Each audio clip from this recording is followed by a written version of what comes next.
Listen to me. Listen carefully. Because what I'm about to tell you will cut through your soul like a blade through silk, and you'll understand why some betrayals burn so deep they reshape the very foundation of who you are. It started on a Tuesday evening. One of those perfect autumn nights where the air holds just enough chill to remind you that winter is coming, that everything beautiful eventually dies. The kind of night that should have been filled with family warmth and laughter. Instead, it became the night Elena's world shattered into 1,000 irreparable pieces. The living room was packed. Extended family, business associates, neighbors, all gathered to celebrate her father's latest military contract. The kind of success that brings vultures disguised as well-wishers, circling around wealth like it's fresh carrion. Elena stood near the back, invisible as always, watching her father bask in the attention he craved more than oxygen. That's when it happened. The moment that would define everything that followed. Her father, emboldened by whiskey and the intoxicating drug of admiration, decided to entertain his guests with a little family humor. His voice carried across the room like a gunshot, silencing every conversation, drawing every eye. "You want to know about disappointment?" he said, his laugh bitter and cruel. "Look at my daughter Elena. All she's ever done is disappoint me. 20 years old, and what does she have to show for it? Nothing. Absolutely nothing." The room fell silent. You could hear the ice clinking in glasses, the uncomfortable shifting of bodies, the collective intake of breath from people who suddenly realized they were witnessing something ugly and irreversible. Elena felt the heat rise to her cheeks, felt the familiar sting of humiliation that she'd carried since childhood, but magnified 1,000 times by the public nature of this execution. But that wasn't the end. Oh no, that was just the opening act. Her father gestured toward a young man in the corner, tall, broad-shouldered, with the kind of military bearing that screamed elite training. "Now this," her father continued, his voice swelling with pride that had never, not once, been directed at Elena, "this is what success looks like. Meet Marcus. Navy SEAL. My protégé. The son I should have had." The applause that followed felt like bullets hitting Elena's chest. Each clap was a confirmation that she was expendable, forgettable, worthless in the eyes of the only family she'd ever known. Marcus stepped forward, accepting the praise with the quiet confidence of someone accustomed to excellence. He was everything Elena wasn't, powerful, accomplished, the golden child her father had always wanted. The room watched him with the kind of reverence reserved for heroes and legends. And that's when the impossible happened. Marcus's eyes found Elena across the room. For a moment, his composed military facade cracked. His face went pale, his confident posture shifted, and something that looked dangerously close to fear flickered across his features. "Are you?" His voice was barely a whisper, but in the deadly silence of the room, everyone heard it. "Are you the Black Widow?" The question hung in the air like smoke from a fired gun. Elena felt every eye in the room turn toward her, felt the weight of sudden, suffocating attention. The whispers started immediately, a low, insidious hum of speculation and shock that filled the space where comfortable ignorance had just been shattered. Her father's face contorted with confusion and something else, the dawning realization that perhaps he didn't know his daughter as well as he thought. The golden boy Marcus continued to stare at Elena, his military training clearly at war with whatever recognition had triggered his reaction. Elena said nothing. She didn't confirm, didn't deny, didn't explain. She simply looked at Marcus with the kind of steady, unblinking gaze that confirmed everything without saying a word. Then she turned and walked toward the door, her footsteps echoing in the stunned silence like a funeral march. Behind her, the whispers exploded into full conversation, speculation, questions that would never receive answers. Her father called her name once, his voice uncertain for the first time in years, but Elena didn't stop. She stepped into the night air and let the darkness swallow her whole. "Now tell me, where are you watching this from? What country? What time is it where you sit in judgment of this family's destruction?" Because what comes next will test every assumption you have about justice, revenge, and the price of treating someone like they don't exist. The walk home was a gauntlet of shame. Elena moved through streets she'd known since childhood, but everything felt foreign now, tainted by the knowledge that her humiliation had been so public, so complete. The neighbors she passed averted their eyes or stared with undisguised curiosity. Word travels fast in small communities, especially when it carries the sharp edges of scandal and family destruction. Mrs. Henderson from 2 houses down actually crossed the street to avoid her. The woman who had brought casseroles when Elena's mother died, who had always asked about her work with such gentle interest. Now she treated Elena like a contagion, something dangerous that might infect her perfect suburban existence. The whispers followed her like invisible chains. She could feel them even when she couldn't hear the words, the speculation about what Black Widow meant, the questions about what Elena had hidden from them all these years, the delicious horror of discovering that the quiet, disappointing daughter had been something else entirely. At the corner market where she'd bought candy as a child, the clerk's eyes followed her movements with a mixture of fear and fascination. He'd known her for decades, had watched her grow up, but now he looked at her like she was a stranger wearing Elena's face. The transaction felt like a negotiation between enemies rather than a simple purchase between neighbors. By the time she reached her small apartment, Elena felt hollowed out, scraped clean by the collective judgment of people who had written her off long before tonight's revelation. She climbed the stairs to her second-floor unit, each step heavier than the last, carrying the weight of a lifetime of disappointment that had finally found its perfect, public expression. Inside, the silence was deafening. The walls that had once felt like sanctuary now felt like a prison cell, containing nothing but the echoes of her father's words and the aftermath of a life that had just been turned inside out for everyone to examine and judge. She sat on the edge of her bed, a bed that suddenly felt foreign, like everything else in her life, and let the full weight of her isolation crash over her. The city sounds drifted through her windows, traffic, distant music, the ordinary life of people who hadn't just been publicly executed by their own blood. Elena listened to it all and felt more alone than she ever had in her 28 years. The confusion was almost worse than the pain. For years, she'd carried her father's disappointment like a familiar burden, had accepted her role as the family failure with a kind of resigned grace.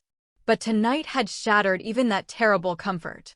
The fear in Marcus's eyes, the whispered recognition, the sudden shift from dismissal to horrified fascination, it all pointed to a part of herself that even she didn't fully understand. What was the Black Widow? And why did that title make a Navy SEAL freeze with recognition and terror?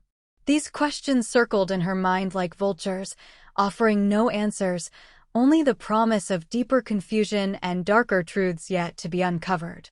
Elena pulled her knees to her chest and let the tears come, not just for tonight's humiliation, but for the growing realization that everything she thought she knew about herself, about her place in the world, had been built on foundations of sand. The loneliness settled over her like a heavy blanket, smothering and complete. She was no longer just the disappointing daughter. She was something else entirely, something that frightened people who were supposed to be fearless. And that knowledge, instead of providing comfort or power, only deepened her isolation. Here's what I need you to understand. If your family has ever betrayed you, if you've ever felt the crushing weight of public humiliation at the hands of people who should love you, then you need to subscribe to this story. You need to see how it ends. But if you're sitting there thinking this doesn't apply to you, if you believe you'd still watch without committing, then tell me in the comments why you think you deserve to witness someone else's pain without acknowledging your own connection to it. 3 days passed in a blur of avoidance and growing dread. Elena called in sick to work, something she'd never done in 5 years of employment, and spent her time moving like a ghost through her own life. The grocery store visits became strategic missions, early morning when fewer people would be around to stare and whisper. Phone calls went unanswered. Text messages piled up unread. The silence from her family was almost more devastating than the original humiliation. No calls to check on her, no attempts at explanation or apology, just the deafening quiet of people who had written her off completely. It was as if the public dismissal had given them permission to finally treat her with the indifference they'd always felt but had been too polite to show. Then, on Thursday morning at exactly 10:17 a.m., the phone rang. Elena stared at the unknown number on her screen, debating whether to answer. After 3 days of solitude, even a telemarketer seemed like a connection to the world outside her self-imposed prison. She picked up on the fifth ring. Elena Morrison? The voice was crisp, professional, with the kind of authority that demanded attention. Yes, this is Harrison and Associates. I'm calling regarding the estate of your grandmother, Catherine Morrison. We need to discuss your inheritance. The words hit Elena like cold water. Her grandmother had died 8 months ago, and Elena had been told there was nothing for her, that everything had gone to her father as the primary heir. She'd accepted this with the same resignation she'd accepted everything else, another confirmation of her place in the family hierarchy. I think there's been a mistake, Elena said carefully. My father handled all of that. He said there wasn't anything for me. The lawyer's pause was loaded with implications Elena couldn't yet understand. Ms. Morrison, I'm afraid your father was incomplete in his explanation. There are assets that were specifically designated for you, assets that require your direct involvement to access. Could you come in today? This is quite urgent. Urgent. The word carried weight that Elena couldn't ignore. After a lifetime of being told she wasn't important enough for urgency, the lawyer's insistence felt like stepping into an alternate reality where her presence actually mattered. 2 hours later, Elena sat in a conference room that reeked of old money and older secrets. The lawyer, Harrison, was a thin man with sharp eyes and the kind of expensive suit that spoke of clients with serious money and serious problems. He spread documents across the mahogany table like he was dealing cards in a high-stakes game. Your grandmother, he began, his voice careful and measured, was far more strategic than your family realized. The inheritance she left to your father was substantial, yes, but it was also conditional. Elena felt something shift in her chest, a tiny spark of anticipation she didn't dare acknowledge. What kind of conditions? Harrison smiled, and there was something predatory in the expression. The property in Montana, 800 acres of prime land worth approximately $4 million. The military assets from your grandfather's collection, another $2 million in value. And perhaps most significantly, the 30% stake in Morrison Defense Contracting.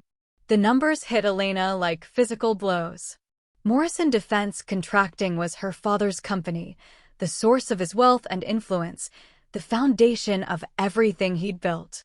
A 30% stake would make her a major shareholder, someone who couldn't be ignored or dismissed. All of this, Harrison continued, was left to you specifically. However, it was held in trust until your 20th birthday, which occurred last month. Your father has been acting as trustee, but now that you've reached the required age, full control transfers to you. Elena's mind reeled. But he never told me. He said grandmother left everything to him. Because he needed you to believe that. You see, there's another condition. The inheritance your father received, the house, the remaining 60% of the company, the liquid assets, all of it requires your signature to maintain legal ownership. Your grandmother built in a safeguard. She wanted to ensure that you would never be completely cut out of the family legacy. The implications crashed over Elena like a tsunami. Her father didn't just owe her an apology. He needed her. The man who had publicly declared her a disappointment, who had humiliated her in front of everyone who mattered in their community, was entirely dependent on her cooperation for his continued prosperity. What happens if I don't sign? Elena asked, her voice barely above a whisper. Harrison's smile widened. Then your father loses everything. The house reverts to you. His ownership in the company is dissolved. Every asset your grandmother touched becomes yours to control. Elena stared at the documents, at the signatures and legal language that represented a complete reversal of power. For 28 years, she'd been the supplicant, the disappointing child begging for scraps of affection and approval. Now, suddenly, she held all the cards. Her phone buzzed against the table. A text message from her father's number. Then another. And another. The man who hadn't spoken to her in 3 days was suddenly very interested in conversation. Elena picked up the phone and read the messages. The tone was jarring in its desperation, so different from the casual cruelty she was accustomed to. Each message was more urgent than the last, a crescendo of need disguised as family concern. She looked up at Harrison, who was watching her with the satisfied expression of someone who had just delivered exactly the kind of devastating news that reshapes lives. "What would you do?" she asked him. Harrison leaned back in his chair, his fingers steepled. "I would take time to think. I would consider what kind of person uses public humiliation as entertainment. And I would remember that power, once lost, is very difficult to regain." Elena gathered the documents, her hands surprisingly steady despite the earthquake happening inside her chest. For the first time in days, she felt something other than shame and confusion. She felt possibility. What would you do? If the people who had rejected you, dismissed you, treated you like you were nothing, suddenly needed you desperately, what choice would you make? Think about it carefully, because what Elena decides next will determine not just her future, but the fate of everyone who ever made her feel small. The phone calls started that evening. Elena sat in her apartment, surrounded by legal documents that represented more power than she'd ever imagined possessing, and watched her father's name appear on her screen over and over again. Each unanswered call felt like a small victory, a tiny reversal of the dynamic that had defined their relationship for her entire life. She didn't answer. Not the first call at 6 p.m., sharp and demanding as if punctuality could somehow force her compliance. Not the second at 6:15, when desperation began to creep into the persistence. Not the third, fourth, or fifth calls that followed in increasingly rapid succession as her father realized that his disappointing daughter was no longer jumping at his command. The voicemails began after the 10th missed call. Elena listened to each one with the detached fascination of someone watching a car accident in slow motion. Her father's voice, usually so controlled and authoritative, began to crack around the edges. "Elena, I know you're there. We need to talk. There are some matters regarding your grandmother's estate that require immediate attention." Delete. "Elena, this is urgent. I don't know what that lawyer told you, but there are complexities you don't understand. Call me back immediately." Delete. "God damn it, Elena, answer your phone. This affects the whole family. You can't just ignore your responsibilities because you're having some kind of emotional breakdown." There it was, the real voice beneath the forced politeness. The same tone that had dismissed her dreams, minimized her achievements, and finally declared her a disappointment in front of everyone who mattered. But now that voice carried something new, fear. Elena saved that message. She wanted to remember how fear sounded in her father's voice. The text messages were worse. Dozens of them, a digital paper trail of desperation disguised as authority. Each one a little more frantic than the last, as if the sheer volume of communication could somehow force her to respond. "We need to discuss the estate matters. Come to dinner Sunday." "Elena, your silence is childish. This is business, not personal. I don't know what you think you're accomplishing, but this affects everyone in the family. Answer your damn phone." That last message arrived at 11:47 p.m., long past any reasonable hour for family business. Elena stared at it and realized that her father was losing sleep over her silence. The man who had slept peacefully for years while dismissing her worth was now lying awake, calculating the cost of his cruelty. She turned off her phone. The next day brought a visit from her sister Jennifer, the golden child who had inherited their mother's beauty and their father's ruthless ambition. Elena watched from her window as Jennifer climbed the stairs to her apartment, dressed in the kind of expensive business attire that announced success and demanded respect. Elena didn't answer the door. "I know you're in there," Jennifer called through the wood, her voice carrying that familiar tone of barely controlled irritation. "This is ridiculous, Elena. Dad made a mistake with what he said, but you're being dramatic. We're family." Family. The word that was supposed to mean unconditional love and support, weaponized into an obligation. Elena sat on her couch and listened to her sister enumerate all the reasons why she should forgive and forget, why she should put the family's needs above her own wounded pride. "Think about what this means for everyone else," Jennifer continued. "Marcus was asking about you. He seems very interested in talking. Maybe this whole thing could work out for you after all." Even now, even in the face of Elena's newfound power, they were trying to manage her, to find a way to use her for their benefit. The suggestion that she should be grateful for Marcus's interest, the Navy SEAL who had recognized something in her that even she didn't understand, was so tone-deaf it was almost laughable. Jennifer stayed for 20 minutes, alternating between cajoling and threatening, before finally giving up. Elena watched her leave, noting the frustrated set of her sister's shoulders, the aggressive way she jabbed at her phone as she called to report the failure of her mission. That afternoon, Elena made a single phone call. Not to her father, not to her sister, but to her high school English teacher, Mrs. Chin, the only person who had ever consistently believed Elena had something valuable to offer the world. "Elena." Mrs. Chen's voice was warm with surprise and genuine pleasure. "It's so good to hear from you. How are you, dear?" They talked for an hour. Elena carefully outlined the situation, the inheritance, the sudden shift in family dynamics. Mrs. Chen listened without judgment, asking thoughtful questions and offering the kind of clarity that comes from understanding human nature at its most basic level. "Silence," Mrs. Chen said finally, "is the most powerful weapon you have right now. They're used to your words, your explanations, your attempts to please them. Your silence forces them to examine their own actions, their own motivations. It gives you time to think clearly while they exhaust themselves trying to regain control." "But they'll hate me for this," Elena said. Mrs. Chen's laugh was gentle but knowing. "Sweetheart, they already hate you. The only difference is now they need you too. That's a kind of power you've never had before. The question is, what kind of person do you want to be with that power?" After they hung up, Elena sat in the growing darkness of her apartment and considered that question.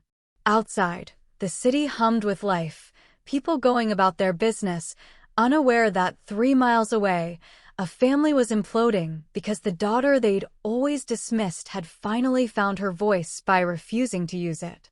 Her phone, still turned off, held dozens of new messages. Voicemails from her father, texts from Jennifer, missed calls from numbers she didn't recognize. The family network was expanding its efforts, bringing in friends and business associates to help apply pressure. But Elena felt calm for the first time in days. The silence that had once felt like weakness now felt like strength. Every unanswered call was a choice, every ignored message a statement of her worth. She had learned something crucial. Sometimes the most powerful thing you can say is nothing at all. If you understand the sweet revenge of silence, if you've ever wanted to watch someone who dismissed you squirm in their own need, then you know you need to subscribe to see where this goes. But if you won't commit, if you think you can just observe without participating, then explain to me in the comments why you deserve to witness Elena's journey without acknowledging your own hunger for justice. The dinner invitation arrived via certified mail on Friday afternoon. Formal, written on expensive stationery, signed by her father in the careful handwriting he reserved for important documents. The very formality of it revealed how desperate they'd become. This wasn't a casual family gathering, it was a negotiation disguised as reconciliation. "Elena," the letter began, "we request your presence at a family dinner Sunday evening at 7 p.m. There are important matters to discuss regarding our family's future. Your attendance is essential." Essential.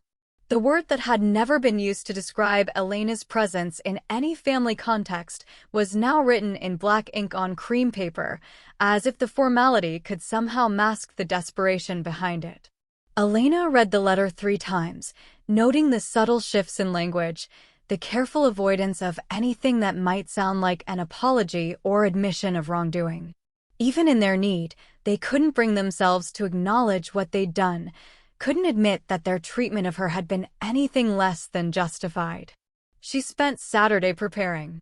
Not planning what to say, she'd learned the power of saying nothing, but preparing herself mentally and physically for walking back into the space where she'd been publicly destroyed just 1 week ago. The transformation began with a shower that lasted 45 minutes, washing away not just the physical residue of her self-imposed isolation, but the psychological weight of years spent accepting their judgment of her worth.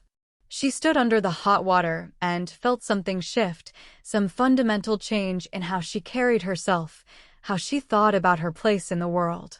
The clothes came next.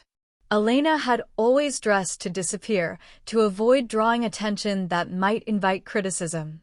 Tonight required something different. She chose a black dress that was elegant without being flashy, expensive without being ostentatious. The kind of outfit that suggested someone who had options, who made choices from a position of strength rather than need. Hair and makeup followed, each decision deliberate and strategic. Not the obvious transformation of a makeover movie, but the subtle changes that suggested inner confidence made manifest. Elena looked in the mirror and saw something she'd never seen before, a woman who belonged in any room she chose to enter. Sunday evening arrived gray and cold, with the kind of bitter wind that cuts through expensive coats and comfortable illusions alike. Elena stood outside her childhood home at exactly 7 p.m., noting the cars in the driveway. Her father's Mercedes, Jennifer's BMW, and 2 vehicles she didn't recognize. Additional family members called in to witness and participate in whatever performance they'd planned. The house looked exactly the same as it had a week ago, but Elena's perception of it had fundamentally shifted.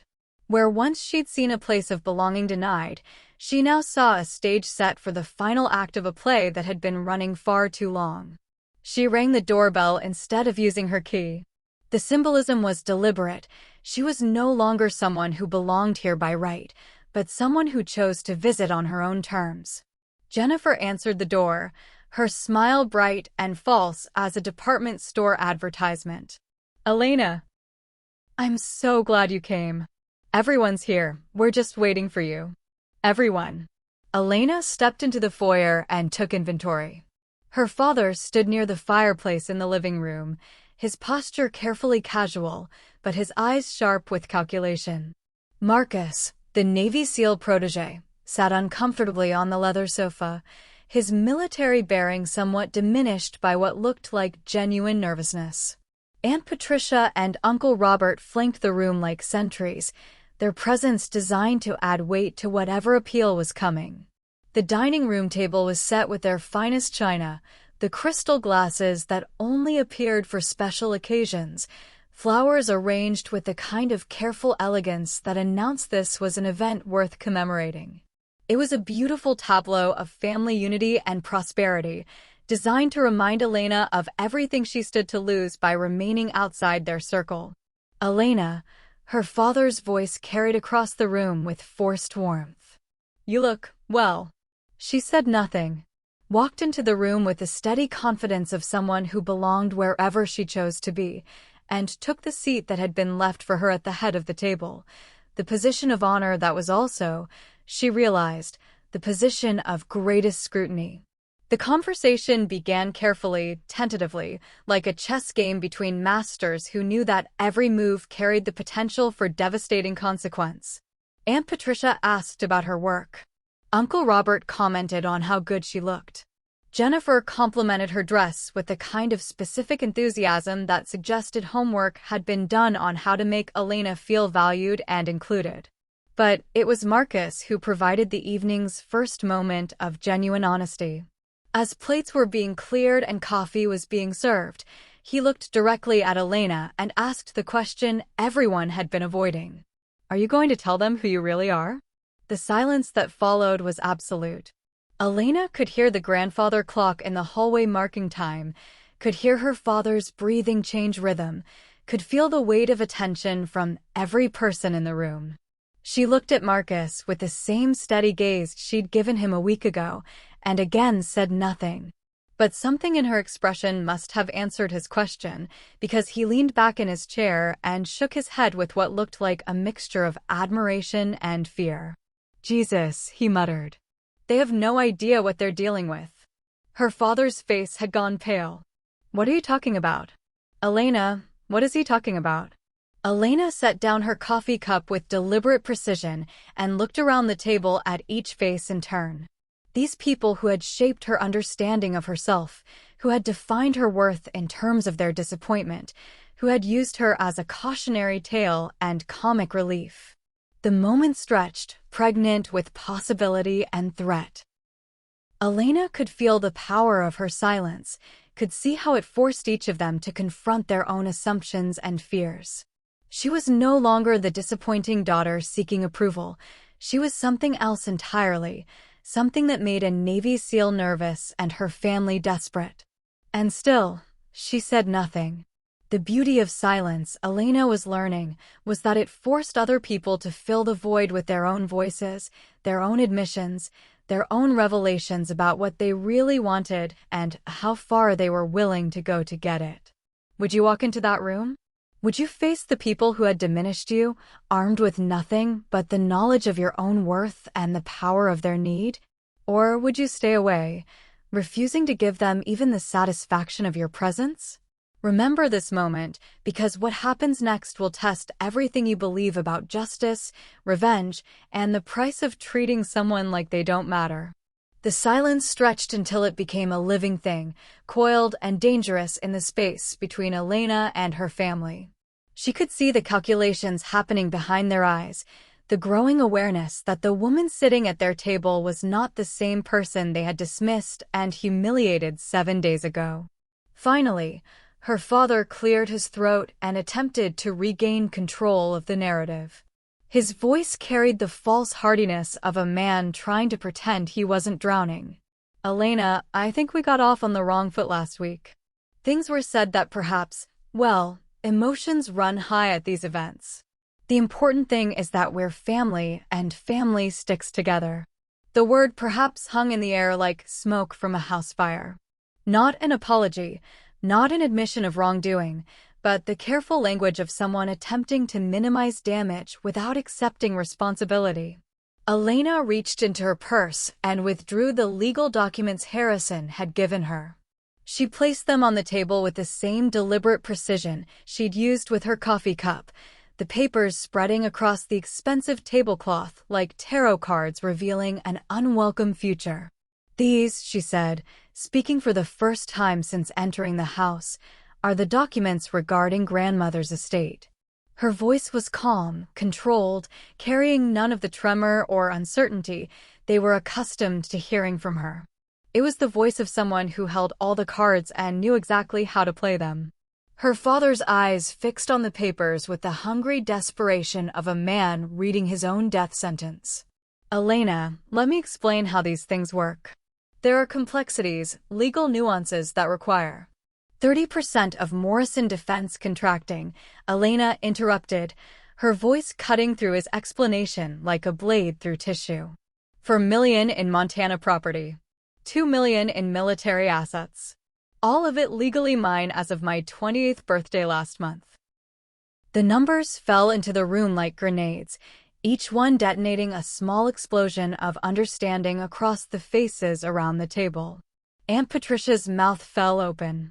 Uncle Robert's wine glass paused halfway to his lips. Jennifer's carefully maintained composure cracked just enough to reveal the calculations happening behind her eyes. But it was her father's reaction that Elena found most satisfying. The man who had built his identity around control and authority was watching that control slip away with each word she spoke. Now, Elena continued, her voice never rising above conversational level, but carrying the weight of absolute certainty. Let me explain how these things really work. Every asset you think you own, every dollar you believe you've earned, every bit of power you've accumulated over the past 8 months since grandmother died, all of it requires my signature to remain legal. She reached across the table and pulled one specific document from the pile, holding it up so everyone could see her grandmother's careful handwriting in the margins. She knew, Elena said simply. She knew exactly what kind of man you are, what kind of father you've been, and she made sure you could never completely destroy what you never earned. Her father's face cycled through emotions like a slot machine: confusion, anger, fear, and finally a desperate kind of calculation. Elena, be reasonable. This affects everyone. Your sister, your future, the family business. We can work something out that benefits all of us. All of us, Elena repeated, tasting the words like wine gone sour. The way last week benefited all of us? When you entertained your guests by publicly declaring me a disappointment. When you held up your protégé as the son you should have had. Marcus shifted uncomfortably in his seat, his earlier confidence replaced by the growing awareness that he had been used as a weapon in a family war he didn't understand. Elena turned her attention to him, her gaze steady and unforgiving. Tell them what you know about the Black Widow. Marcus's military composure cracked completely. He looked around the table at the expectant faces, then back at Elena, clearly torn between loyalty to her father and something that looked very much like professional respect tinged with fear. I can't, he said finally. That's classified.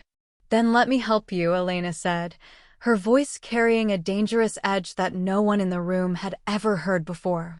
The Black Widow is a designation earned by exactly 3 women in the history of military intelligence. Women who completed missions that were considered impossible, who eliminated targets that were considered untouchable, who operated in shadows so deep that their own governments pretended they didn't exist. The room fell silent except for the sound of Uncle Robert's wine glass hitting the table harder than intended. Elena continued, her voice a whisper that somehow carried more force than a shout. The Black Widow is someone who knows exactly how to destroy an enemy without ever being seen, how to dismantle a life so completely that the target never understands what happened until it's far too late. She stood up from the table, gathering the legal documents with the efficient movements of someone who had made a decision and would not be swayed from it. You wanted to know who I really am? She asked, looking around the table at each face in turn. I'm the daughter you never deserved, the sister you never appreciated, and the woman you never bothered to understand. But more than that, I'm someone who has spent her entire life being underestimated by people who should have known better. Her father stood as well, desperation finally overriding dignity. Elena, wait. We can discuss this. Whatever you want, whatever it takes to make this right. What would make this right, Elena said, her voice cutting through his pleading like ice through summer air, is if you had treated me with basic human decency when you had the chance. What would make this right is if you had ever once in my 28 years made me feel like I belonged in this family. She walked toward the door, her heels clicking against the hardwood floor with the finality of a judge's gavel. But you can't go back and undo 28 years of dismissal and cruelty. You can't unspeak the words you said last week. And you certainly can't demand my cooperation now that you've discovered you need something I possess. At the doorway, she turned back for one final look at the tableau of wealth and privilege that had always been used to remind her of her place outside their circle. Enjoy your dinner, she said. It's the last one you'll have in this house. Elena walked out into the night air, leaving behind a family that was finally beginning to understand the true cost of their cruelty. Behind her, she could hear voices rising in panic and recrimination, the sound of people who had just watched their world shift irrevocably beneath their feet. For the first time in her adult life, Elena felt truly free. Did that give you chills? Did you feel the satisfaction of watching someone finally stand up to the people who had crushed them? If so, you know you need to subscribe to see how the story ends. But if you won't, if you're going to keep watching without committing, Then explain to me in the comments why you think you deserve to witness Elena's victory without acknowledging your own hunger for justice. The silence that followed Elena's departure was broken by the sound of her father's chair hitting the dining room wall. The man who had controlled every conversation, every family decision, every narrative for as long as anyone could remember, was finally experiencing what it felt like to be powerless. 30%, he said to no one in particular, his voice hollow with the kind of shock that comes from having your entire worldview shattered in a single evening. She owns 30% of my company. Your company? Jennifer's voice carried a bitter edge that suggested the family unity was fracturing in real time. According to those documents, it was never your company. It was grandmother's company, and now it's Elena's company. Marcus stood abruptly, his military training asserting itself in the face of civilian chaos. I need to leave. This is a family matter, and I shouldn't. Sit down, Elena's father commanded, some of his old authority reasserting itself through sheer desperation. You recognized her. You called her the Black Widow. What the hell did you mean by that? Marcus looked around the room at the faces staring at him with a mixture of fear and desperate curiosity. These people who had lived with Elena for her entire life and had never seen past their own disappointment and dismissal to recognize what was actually standing in front of them. I can't discuss classified operations, Marcus said carefully. But I can tell you that there are legends in the intelligence community. Stories about operations that officially never happened, targets that were eliminated with such precision and artistry that they became case studies in tactical excellence. He paused, clearly weighing how much he could reveal without violating his oath of service. The Black Widow designation isn't just about kills, he continued. It's about psychological warfare, about understanding human nature so completely that you can destroy someone's entire world without them ever realizing you were involved. It's about patience, planning, and the kind of surgical precision that turns enemies into examples. Aunt Patricia's face had gone pale. Are you saying Elena is some kind of assassin? I'm saying, Marcus replied carefully, that Elena is someone who has been vastly underestimated by people who should have known better. And based on what just happened here tonight, I think she's been planning this moment for a very long time. The implications of his words settled over the room like a funeral shroud. Elena hadn't stumbled into this power. She had been systematically positioned to claim it when the time was right. Her grandmother's careful legal maneuvering, the timing of the revelation, even Elena's calm certainty in the face of their desperation, it all suggested a level of strategic thinking that none of them had ever suspected. Jennifer was the first to fully grasp the scope of their situation. The inheritance isn't just about money, she said slowly. It's about leverage. She can destroy everything we've built. She can, her father confirmed, his voice carrying the weight of a man who had just realized he'd been playing checkers while his opponent was playing chess. Morrison Defense Contracting is built on government contracts that require security clearances, stability, and trust. If Elena wanted to destroy the company, all she'd have to do is create doubt about our reliability. Uncle Robert, who had remained silent throughout the evening, finally spoke up. What does she want? There has to be something she wants. She wants us to understand what we've done, Marcus said quietly.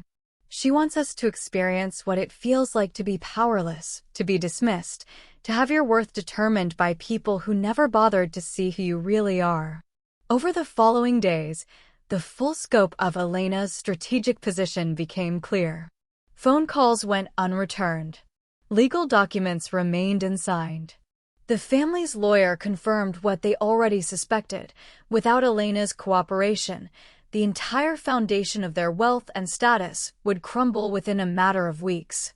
Elena's father attempted to conduct business as usual, but word of the inheritance dispute had leaked into their social and professional circles. Business partners began asking careful questions about the stability of Morrison Defense Contracting's ownership structure. Social invitations became less frequent as people sensed the family's vulnerability and positioned themselves accordingly. The house that had been the symbol of their success began to feel like a mausoleum, filled with expensive objects that might soon belong to someone else. Every conversation was shadowed by the knowledge that Elena held their future in her hands and had shown no inclination toward mercy or negotiation. Jennifer found herself caught between loyalty to her father and the growing realization that Elena had legitimate grievances that had never been addressed. The sister who had once dismissively referred to Elena as the disappointment was now forced to confront the possibility that the real disappointment was how the family had treated someone who possessed capabilities they had never bothered to discover. Marcus submitted his resignation from his position as her father's protégé, citing professional conflicts and ethical concerns. Before leaving, he delivered a message that cut deeper than any legal document or financial threat. "You had a weapon living in your house for 28 years, he told Elena's father. Someone with skills and intelligence that could have been an asset, an ally, a source of strength for your family. Instead, you turned her into an enemy. That's not just poor judgment, it's strategic incompetence of the highest order." The family gathered for an emergency meeting on Wednesday evening, 3 days after Elena's devastating dinner performance. The same dining room, the same expensive table, but the atmosphere had shifted from desperate optimism to grim recognition of their powerlessness. "We need to accept that Elena holds all the cards," Jennifer said, her voice carrying the exhausted tone of someone who had spent days trying to find alternative solutions. "The lawyers confirm it. Without her signature, we lose everything." "She's one person," her father said, but his voice lacked conviction. "There has to be a way to challenge this, to prove she's not competent to handle this kind of responsibility." "Competent?" Jennifer's laugh was bitter. "She's the most competent person in this room. She's been planning this for months, maybe years, and we never saw it coming because we were too busy dismissing her to pay attention to what she was actually doing." The meeting dissolved into recriminations and desperate schemes, each family member trying to find someone else to blame for their collective blindness. But underneath the anger and fear was a growing recognition that Elena had orchestrated their destruction with the kind of precision and patience that spoke to capabilities they had never imagined. The woman they had dismissed as a disappointment had become their judge, jury, and executioner. And she was conducting their destruction with the same methodical efficiency that had earned her the designation that had terrified a Navy SEAL. Should villains suffer privately or publicly? Should the people who hurt others face consequences in the shadows, or should their destruction be visible for everyone to witness and learn from? Comment now and tell me what Elena should do with the power she's claimed. The legal proceedings began on a gray Monday morning that felt heavy with the weight of endings. Elena sat in the mahogany-paneled conference room of Harrison and Associates, surrounded by documents that represented the complete dissolution of everything her family had believed they owned and controlled. Across the table, her father's legal team made their final arguments with the desperate energy of people trying to convince the ocean to reverse its tide. They spoke of undue influence, questioned Elena's mental competency, suggested that her grandmother's will had been the product of manipulation and declining faculties. Elena listened to each argument with the detached interest of someone watching a performance that had already been rehearsed to its inevitable conclusion. The lawyers could speak for hours about legal precedents and procedural challenges, but the simple truth remained unchanged. Her grandmother had been meticulous in her planning, and Elena's claim was legally unassailable. Judge Patricia Hawthorne, a woman whose reputation for fairness was matched only by her intolerance for time-wasting, reviewed the documents with the efficient speed of someone who had seen enough family destruction to recognize when a case was clear-cut. "Mr. Morrison," she said finally, addressing Elena's father with the kind of formal politeness that suggested her patience was wearing thin. "Your legal team has presented several challenges to this will, but I see no evidence of incompetency, undue influence, or procedural irregularities. The documentation is thorough, the legal language is precise, and the witnesses are credible." Elena's father leaned forward in his chair, desperation overriding the dignity he'd spent a lifetime cultivating. "Your Honor, This will tear apart our family. My mother couldn't have intended for her legacy to be used as a weapon against her own son. Judge Hawthorne's expression remained neutral, but something flickered in her eyes that suggested she'd heard variations of this argument many times before. Mr. Morrison, the law doesn't concern itself with your family dynamics. It concerns itself with the legal validity of testamentary documents and the clear expression of the deceased's intentions. She turned her attention to Elena, her gaze sharp and evaluating. Ms. Morrison, you understand the full scope of what you're inheriting? This isn't just wealth, it's responsibility for a business that employs dozens of people, for assets that affect multiple families and communities. Elena met the judge's gaze with the steady confidence that had become her signature. I understand completely, Your Honor. And I'm prepared to accept that responsibility. And what are your intentions regarding the current business operations? This was the moment Elena had been preparing for, the culmination of weeks of careful planning and strategic thinking. She reached into her briefcase and withdrew a document she had drafted with her own legal team. I intend to restructure Morrison Defense Contracting under new management and ethical guidelines, she said, her voice carrying the authority of someone who had thoroughly considered every implication of her decision. The current leadership has demonstrated a pattern of poor judgment and strategic incompetence that makes them unsuitable for continued responsibility. Her father's face went white. Elena, you can't. I can, Elena interrupted, her voice cutting through his protest with surgical precision. And I will. The company will continue to operate, continue to employ its workforce, continue to fulfill its government contracts. But it will do so under leadership that understands the value of human dignity and ethical conduct. Judge Hawthorne nodded approvingly. The court finds the inheritance claim to be valid and legally binding. Full ownership of the disputed assets is hereby transferred to Elena Morrison, effective immediately. The gavel fell with the finality of a closing door, sealing the legal transformation that Elena had engineered through patience, planning, and the kind of strategic thinking her family had never suspected she possessed. But Elena wasn't finished. As the lawyers gathered their papers and prepared to leave, she reached across the table and placed a single document in front of her father. This, she said, her voice quiet but carrying absolute authority, is your termination notice from Morrison Defense Contracting. Effective immediately, you no longer hold any position or authority within the company. Her father stared at the document as if it were written in a foreign language. You can't fire me from my own company. It was never your company, Elena replied. It was grandmother's company, held in trust for someone worthy of the responsibility. She chose me. She stood up from the table, gathering her papers with the efficient movements of someone who had accomplished exactly what she'd set out to do. You have 30 days to vacate the family home, she continued, her voice never rising above conversational level, but carrying the weight of absolute finality. The Montana property and all associated assets will be transferred to my sole control. Any attempt to interfere with this transition will be met with immediate legal action.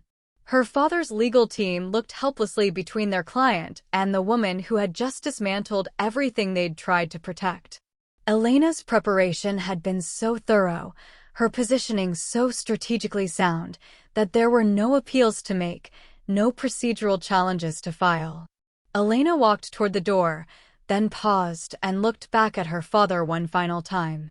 The man who had defined her worth through his disappointment, who had publicly humiliated her for the entertainment of his guests, who had never once acknowledged her value as a human being. You taught me something valuable, she said.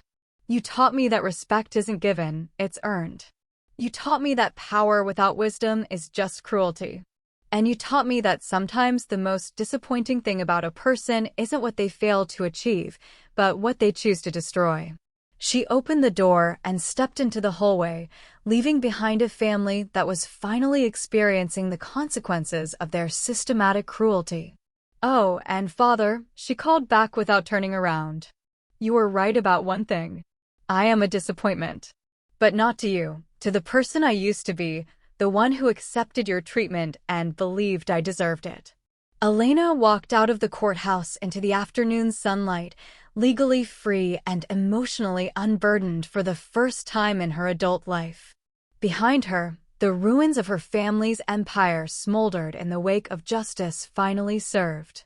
Was justice served? Did Elena give them exactly what they deserved, or should mercy have tempered her response?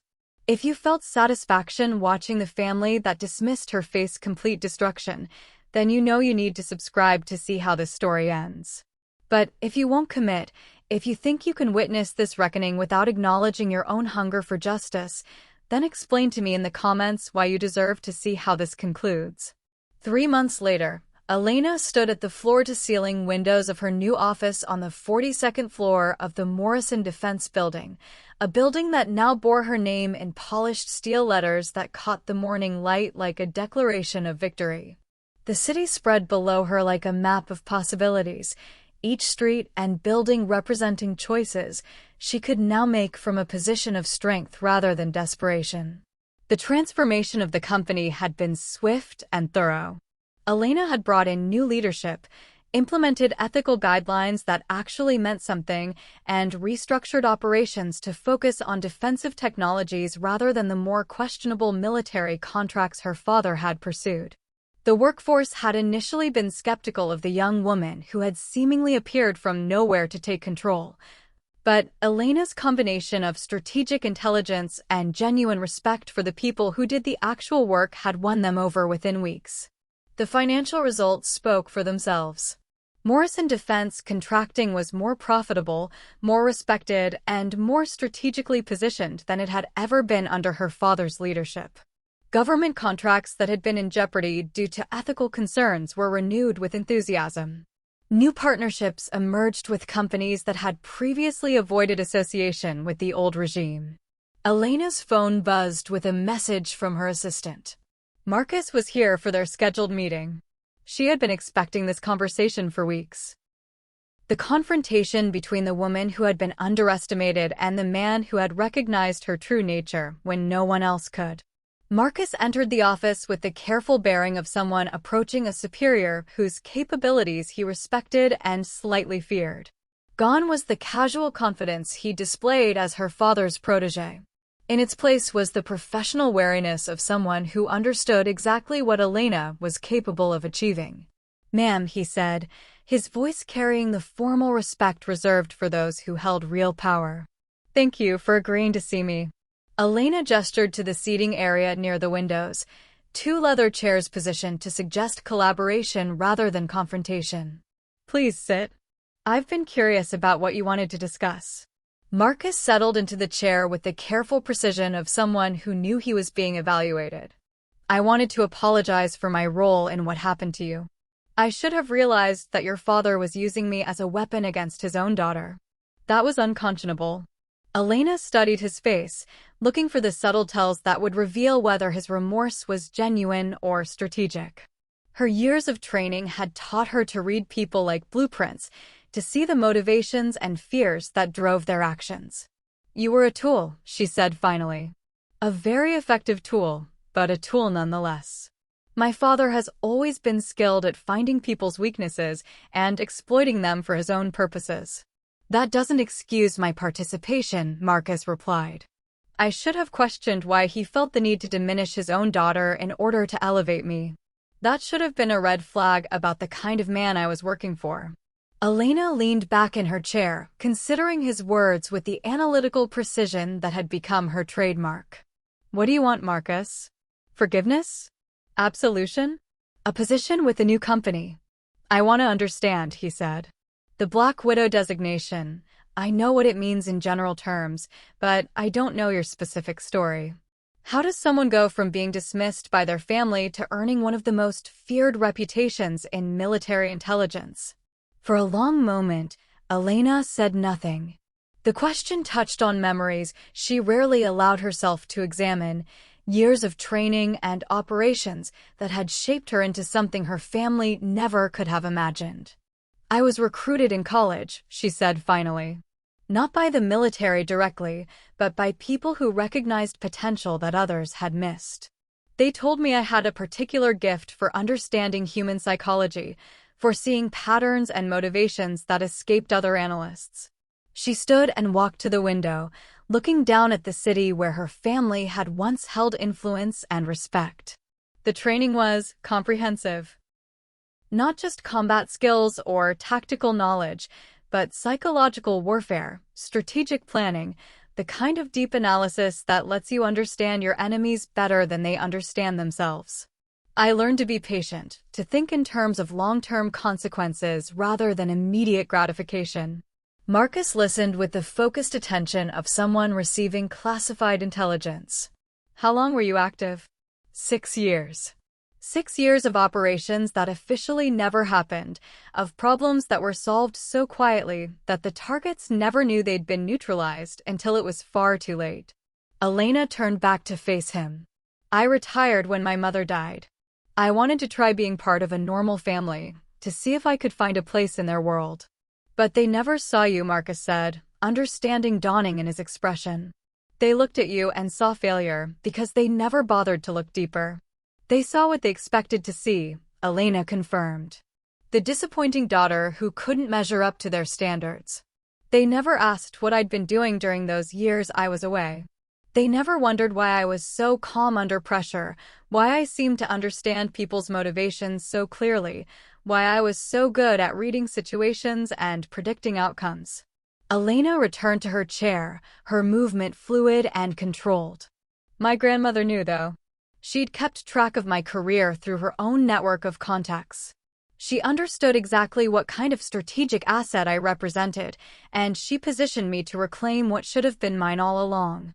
Marcus shook his head with something that looked like professional admiration mixed with regret. Your father had no idea what he was dealing with. He thought he was dismissing a failure, but he was actually creating his own destruction. He taught me patience, Elena said. He taught me that sometimes the most effective revenge is simply allowing people to experience the natural consequences of their own actions. I didn't destroy him. I simply removed the shields that were protecting him from the results of his own cruelty and incompetence. The conversation continued for another hour, ranging over topics of strategy, psychology, and the complex dynamics of power and respect. By the end, Marcus had a clearer understanding of the woman who had systematically dismantled everything he'd thought he understood about the Morrison family. As he prepared to leave, Marcus asked one final question. What happens now? You've won completely. Your family has lost everything, you control their former empire, and you've proven beyond doubt that they underestimated you catastrophically. Is that enough? Elena considered the question with the same analytical precision she brought to every important decision. Revenge was never the goal, she said finally. Justice was the goal. Making sure that their treatment of me had consequences, that their cruelty couldn't continue unchecked. That's been accomplished.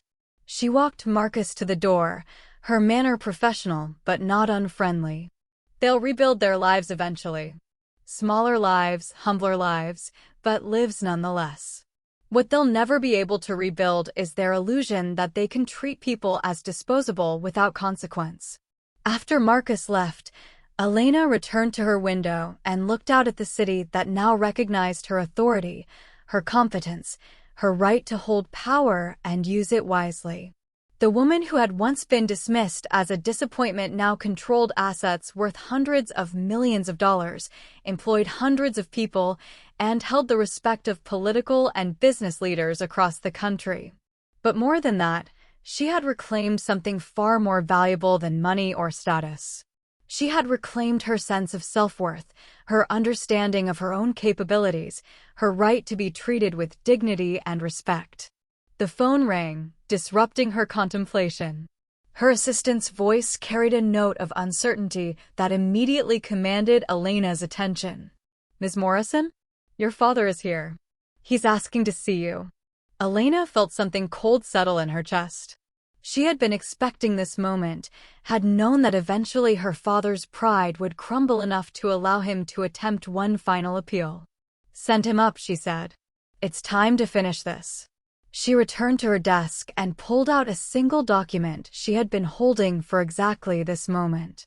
The final piece of business that would close the book on the Morrison family drama once and for all. When her father entered the office, Elena was struck by how much he had aged in 3 months. The man who had once commanded rooms with his presence now looked smaller, diminished, carrying the weight of public failure and private shame like a physical burden. "Elena," he said, his voice carrying none of the authority she remembered from childhood. "Thank you for seeing me."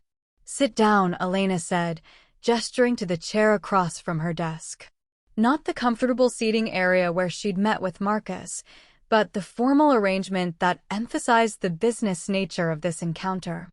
Her father looked around the office, taking in the expensive furnishings, the wall of awards and recognitions Elena had earned, the view that announced power and success to anyone who understood such symbols. "You've done well for yourself," he said finally. "I've done well for the company," Elena corrected. "I've done well for the employees, for the clients, for the community. The personal satisfaction is secondary to the professional responsibility." Her father shifted uncomfortably, clearly struggling with how to approach the conversation he'd come to have.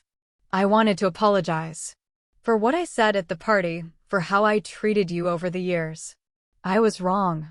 Elena studied his face with the analytical precision that had become second nature. She could see the calculation behind his remorse, the strategic thinking that suggested this apology was motivated more by hope for mercy than genuine regret. "You were wrong about many things," she agreed. "But mostly, you were wrong about what kind of person I am, and what kind of person you are." She slid the document across the desk toward him. "This is a trust fund I've established in your name. $500,000, managed by a financial institution I don't control, with monthly disbursements that will ensure you can live comfortably for the rest of your life." Her father stared at the document as if it might disappear if he looked away. "I don't understand." "Why would you?" "Because," Elena interrupted, "I'm not you. I don't find satisfaction in watching people suffer, even when they deserve it. This isn't mercy, it's me choosing to be the kind of person I want to be, regardless of how you chose to be." She leaned forward, her voice carrying the quiet authority that commanded attention without demanding it. "But understand this clearly, this is the last time we will speak. You are no longer my father in any meaningful sense of the word. You are simply someone I once knew who made poor choices and had to face the consequences." Elena stood up, signaling that the meeting was over. "The trust fund comes with conditions. You will not contact me, my employees, or anyone associated with my businesses. You will not use my name or our former relationship for any purpose. You will live quietly and privately, and you will leave me to build the kind of legacy that actually matters." Her father rose slowly from his chair, the weight of finality settling over him like a shroud. "Elena, Goodbye," she said simply. "Live better than you have. Be better than you were. But do it somewhere else, with someone else, in a life that doesn't intersect with mine." After he left, Elena returned to her window and watched the small figure of her former father disappear into the crowd below. The woman who had once been his disappointment was now someone who could afford to be generous even to those who had never shown her mercy. But her generosity came from strength, not weakness.